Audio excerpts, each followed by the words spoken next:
Good morning. I'm Gregory Mason and welcome to Olympia Brown. Before we start our service today, I have some announcements to share with you. The script order deadline is today. The next deadline is December 18th. See the email for all the details. This Wednesday, December 7th at 7 p.m., we will be offering our annual service for grief and comfort during the holiday season. We will be held in music and candlelight. We are delighted to have Pastor Kelly Neiman Anderson and members of the Lutheran Church of the Resurrection, Racine, joining us. We are not planning on streaming the service to YouTube, but if you need an online option, please reach out to Rev Danielle. A celebration of Donna Peterson's life will be here in the sanctuary on Friday, December 16th at 1 p.m. There will be time to visit with the family after the service with a reception at First Presbyterian Church across the street. Donna's family will also be available to visit with before the service beginning at 12:30 p.m. for those not wishing to attend the reception. The December Act 3 meeting will be Tuesday, December 20th, 9:30 to 11 a.m. on Zoom. The topic is yet to be determined, and the link will be in the email on December 18th. Our Love Pantry, which is outside along 7th Street, has an Amazon gift list, and it couldn't be easier to help fill the pantry. If you purchase items from this list, they are sent to Leanne, and she brings them to church on Sunday so the kids can put them in the pantry. See today's email for the details. Another way to help fill the pantry is through the reverse Advent calendar, also detailed in today's email. And for those joining us on YouTube, please log into Zoom after the service and join us for coffee hour. The link is in today's email. Thank you.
Welcome. Welcome to Olympia Brown Unitarian Universalist Church. I am the Rev Danielle Lindstrom. My pronouns are she, hers, and it is a joy to be together this morning. You are welcome here. Our mission as a church is to be a community of hope, challenging us to transform ourselves, promote love and justice, respect all faiths, and shepherd our planet. As we gather, may we make space for all that we bring each time we come together for this. This is one of the promises of our faith tradition. All of who you are is welcome in our co-created and shared sacred space.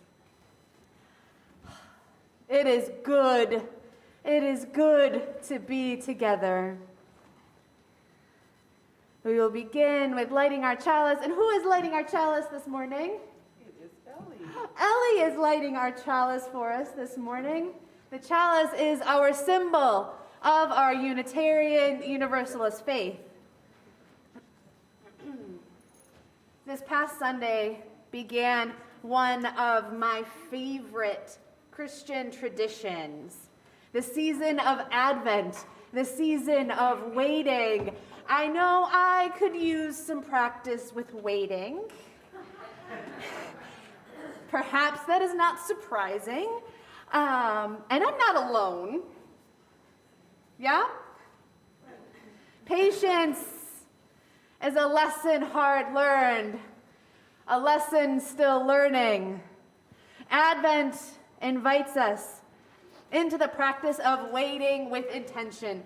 Traditionally, each Sunday, a candle is lit, one for hope, one for peace, one for joy, the last for love. These are the promises that the birth of Jesus would make true. And every time a child is born,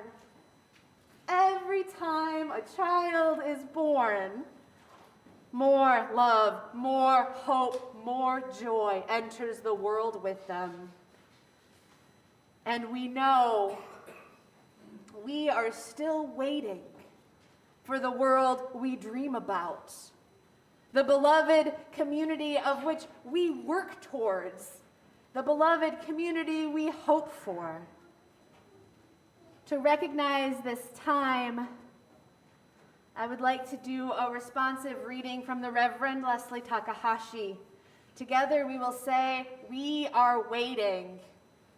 We are waiting." This is the season of anticipation, of expecting, of hoping, of wanting. This is the time of expecting the arrival of something or someone. We are waiting. This is the time of living in darkness, in the hues of unknowing, of being quiet, of reflecting on a year almost past, waiting for a new beginning or a closing or an end. This is the time for digesting the lessons of days gone past, anticipating the future for which we are waiting. Waiting for a world which can know justice, waiting for a lasting peace, waiting for the bridge to span the divides which separate us, waiting for a promise or a hope. For all of this, we are waiting. I invite you to rise in body and in spirit and join in singing our Advent hymn, where we will sing joyfully that love, the guest, the rose, the star is on the way. I invite you to stand and sing hymn number 226, "People Look East." Words are on our screen.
And now it's time for the message for all ages.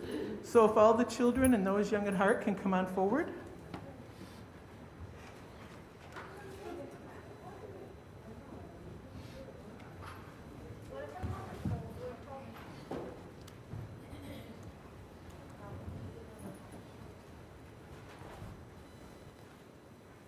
So, do you see all this stuff up here? Yes. I have eyes. Yeah, you have eyes? Good thing, Sage. I was worried there for a minute. No, I just don't have eyes. So we're going to do things a little different today. So after I tell you the story, you can go back to sitting with your parents. We're not going downstairs right away. We're going downstairs because Reverend Danielle and I are going to tell another story a little bit later, and we want to make sure you hear that story too. And then we're going to go downstairs, and there's going to be fun stuff to do, and people from up here can come downstairs and do some fun stuff. So we're doing it a little bit different today. There's not going to be a children's blessing either. So after the story, I'll say, okay, go back to your seat, and then you can go back to your seats. What if I don't want If you don't want to and you want to sit right there, Sage, you go right ahead. I made stubble today. So the story I'm going to tell you today is called A Warm Winter by Faradin Oral.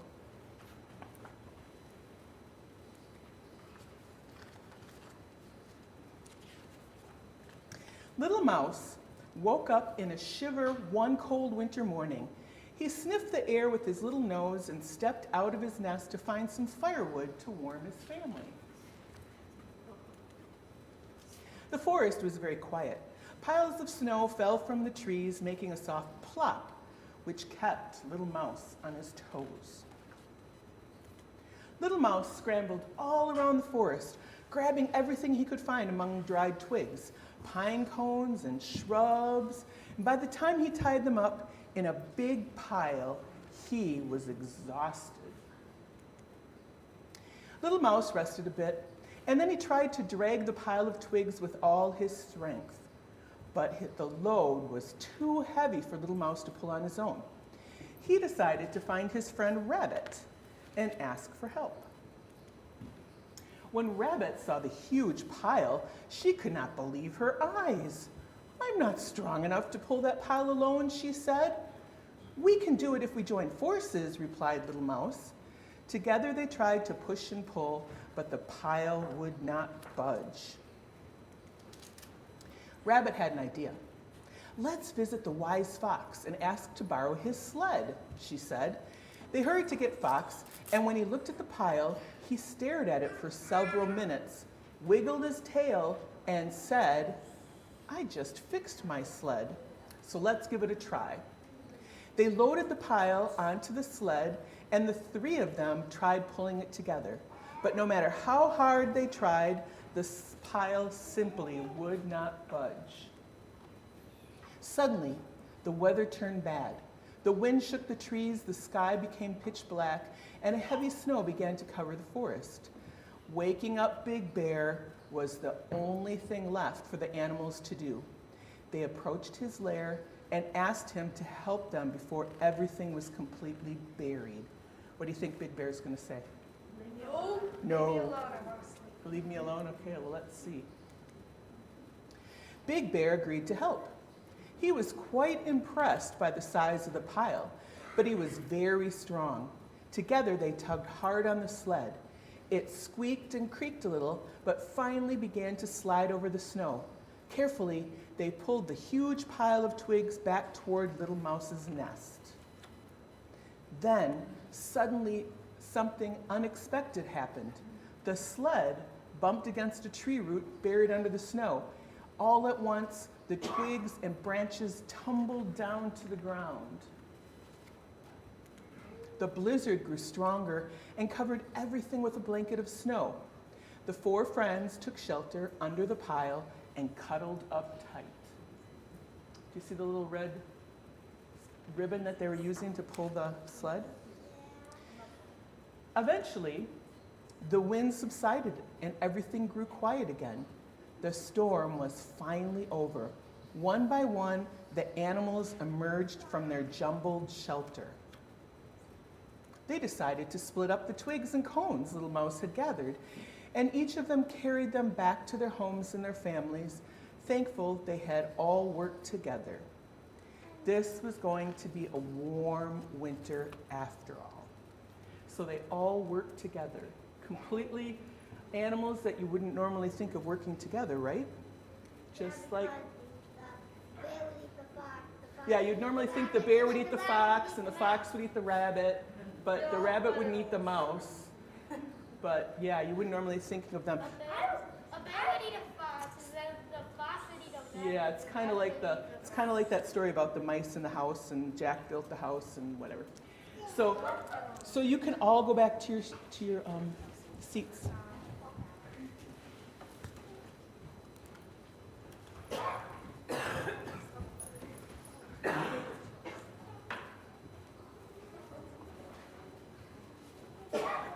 There are many ways we give to the life of this church, and our monetary offering is just one of these ways. Each month we partner with a local organization and share the money that we gather during our offering. This month we are so delighted to be partnering with NAMI, and we have Sherry Hess here who's going to tell us a little bit more about it.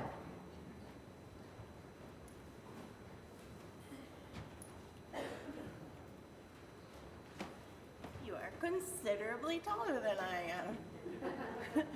Not hard to do. So my name is Sherry Hess. I am the outreach coordinator at NAMI Racine County. NAMI stands for the National Alliance on Mental Illness. So it is a nationwide organization, and I've even heard rumors that we have now gone international. So, yeah, we're kind of a big deal now. So some of the things that we do in the community, first of all of our services that we offer are free of charge. We train our police officers. So we have a week-long training called Crisis Intervention Training, where they come and we teach them how to deal with people who are having mental health crises. And we find that invaluable, and they respond and say that they find that the training invaluable also. One of my favorite things to do, it's kind of my project, is to go into the schools. Right now I'm going into the 9th grade classes, health classes, and teaching the kids about the signs and symptoms of mental illness, signs and symptoms of suicide, and then suicide prevention.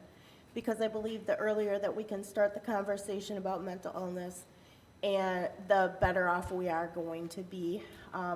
The program is called Ending the Silence, and it focuses on ending the stigma surrounding mental illness, because if we make it a conversation that we can have just like any other conversation, people are going to seek treatment. We also have support groups that we offer free of charge, and they are peer-led, so they are led by people like you and I. My diagnosis is bipolar II disorder. I have been in recovery and stable in my recovery for about 9 years now. Bumps in the road, thank you. Bumps in the road, it's not been easy, but with the support of organizations like NAMI and my loved ones and my friends, I'm here today to be able to talk to you, and that's what we'd like to offer people in our community. And with the support of people like you, we're able to do that and open it up to everybody, so you don't have to rely on payment on your own or through your insurance company, because we all know it isn't what it used to be. So there's no process in which you have to apply or qualify. You can come, show up, and you can get our services for free. And yeah, we just think I think it's amazing. It's an amazing organization. So, and we help a lot of people. Thank you.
will you join me in the spirit of prayer and meditation?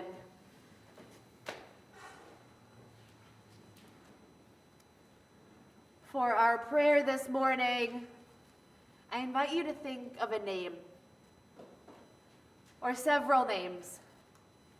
People that are on your heart, friends and loved ones who could use our energy, our care, our love. Perhaps the name on your heart is your own.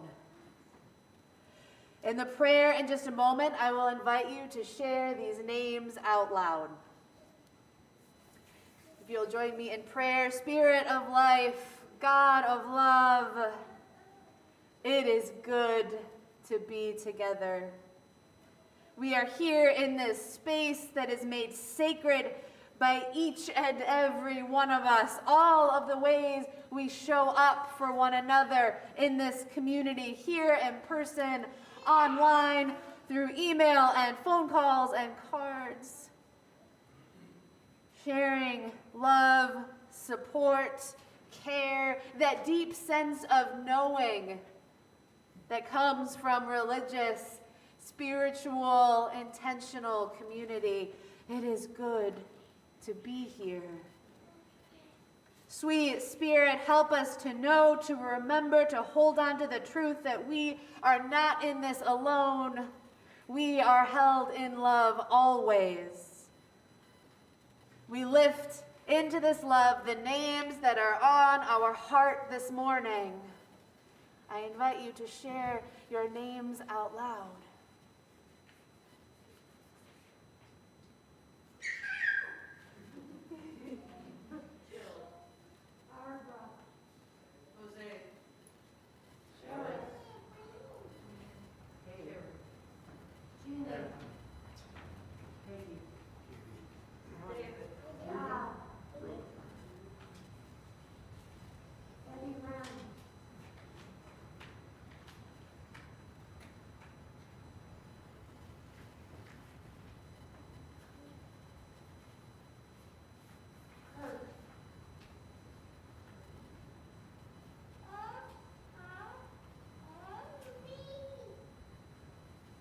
For all of those named and those unnamed, we share into the larger love. May the spirit of courage, the spirit of compassion, and the spirit of commitment sustain us as we move together through and into what is yet to be. Here, we uphold the inherent worth and dignity of all people, remembering our shared purpose as siblings in one world. May we hope. May we love. May we go forward in peace. We belong to and with each other. May we be well and do good in this world. I invite you into a moment of quiet to pray, to meditate, or to dream.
Amen and blessed be.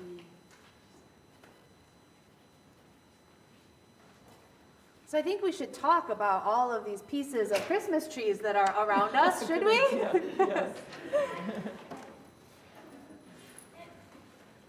So the story we're going to tell you this morning is called Charles Follin's Christmas Tree. There are various legends about how the Christmas tree came to America. One of these legends is about German Hessian soldiers during the American Revolutionary War. Another legend is about Queen Victoria and her German-born husband, Prince Albert. On Christmas Eve in 1848, Prince Albert brought a Christmas tree to Windsor Castle, and the Queen and Prince decorated it themselves. But the most famous of legends was written in a popular magazine called Godey's Lady's Book in 1835 by British author Harriet Martineau. The article tells of a Christmas tree set up in Massachusetts by Charles Follin. Now guess what? Charles Follin was a Unitarian. He was a German immigrant who became an American citizen, a Unitarian minister, and a Harvard professor. In 1838, the community of East Lexington, Massachusetts, persuaded Charles Follin to become their minister, and they set to work to raise money to build a church. Today, which is the picture right, the other picture there, is the Unitarian Universalist Church in East Lexington, Massachusetts, called Follin Community Church. This legend from the story of Harriet Martineau wrote may not have been the first Christmas tree in America, but it was a very important Christmas tree to Charles Follin's 5-year-old son, little Charlie. The tree was the top of a fir tree placed in the front drawing room of the Follin's house with a toy hung from every branch. Every tree had something sparkling on it. Here's what Harriet Martineau wrote.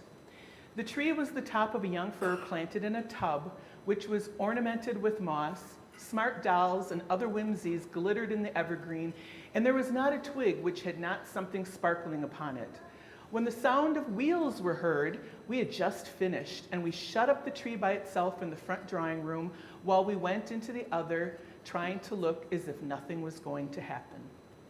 As guests were arriving for a party, Harriet and little Charlie's parents were adding the finishing touches to the tree. 7 dozen little wax candles. Harriet wrote, we were all engaged in sticking on the last of the 7 dozen wax tapers and in filling the gilded cups and the gay paper cornucopia. I thought it was the plural of cornucopia. Yeah, cornucopiae. Cornucopiae. With comfits, lozenges, and barley sugar.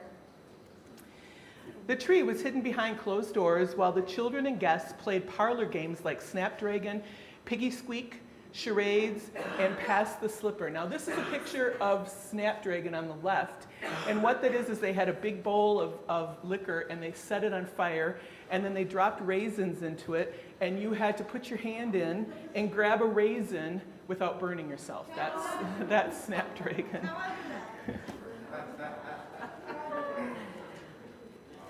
So they're playing these very exciting games.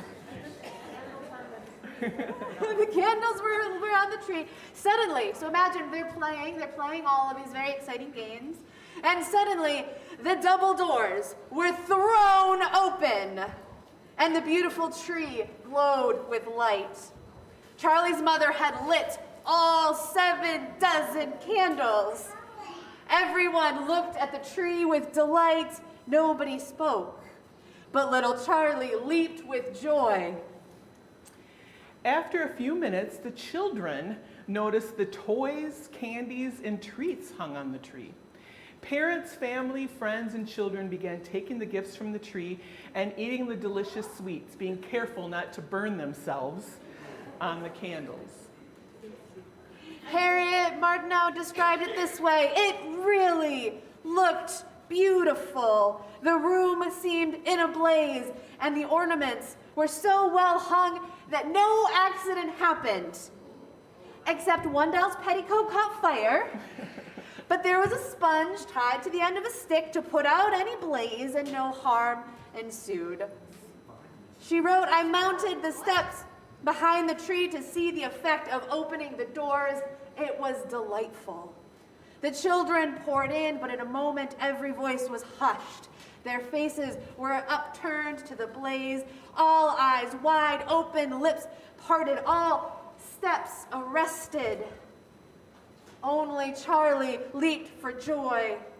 The first symptom of recovery was the children's wandering round the tree. At last, a quick pair of eyes discovered that it bore something edible, and from that moment the babble began again. They were told that they might get what they could from the tree without burning themselves. They practiced with Snapdragon. She wrote, and we tall people kept watch and helped with all the good things that were on the higher branches. When all had had enough, we returned to the larger room and finished the evening with dancing. When everyone had had their fill, little Charlie was sent to bed, and by 11 o'clock, all the guests had gone home. It was a delightful evening. And when Harriet wrote about the party, she predicted that the Christmas tree ritual would become an American tradition. And she was right. So in honor of the Christmas tree tradition, in recognition of the joy and wonder that in 2022 comes in the form of very safe, sparkling lights, in order to make our space something special in this time of year, we are going to deck the hall. Yay! And before we get into it, I want to say, I was sitting here and saw pandemic paper Christmas ornaments from 2020. Leanne pulled these out. I believe did you mail these? Yeah, they mailed the circles. Mailed the circles from the pandemic. Leanne saved all of our ornaments. You put them on a tree to be seen for Christmas Eve in 2020. And we're here together for this Christmas. It will be a Christmas Eve service here in our sanctuary. And this morning we're going to hang our ornaments from 2020, showing that even though we stayed apart to keep one another safe, we were always together in spirit, always together in community. So we'll be adding these to our trees. Like the animals in our message for all ages who worked together to create something beautiful, we are going to do the same.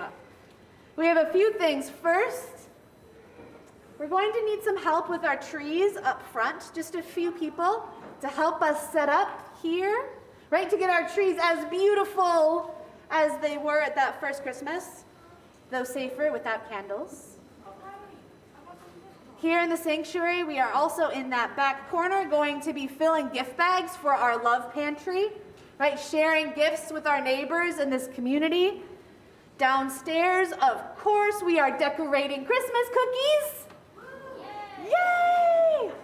And then we're also creating reindeer dum-dum lollipop little place settings that are reindeer and they're dum-dum lollipops. They are the cutest things in the whole world. Leanne will be taking them to St. Monica's nursing home to spread some of that joy there. So much fun to have this morning. So many ways to be jolly and merry and bright while bringing light here to our sanctuary and sharing that beyond our walls. But first, follow me in merry measure. I invite you to rise to stand in body and in spirit. Join in singing hymn 235, Deck the Hall.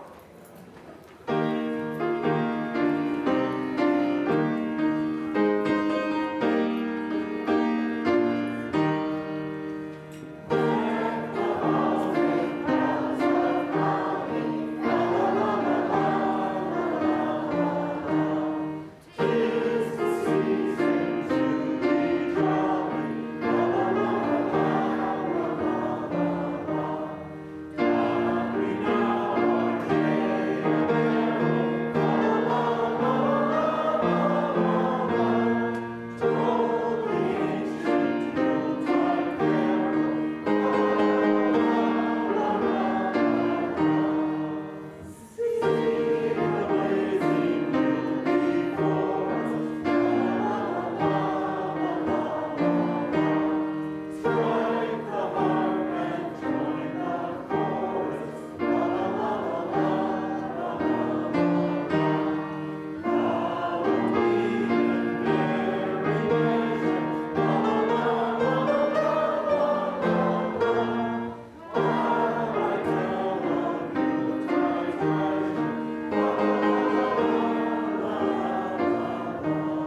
We need a team up here. And then we will have our pantry in the back of the sanctuary, creating gift bags for our pantry.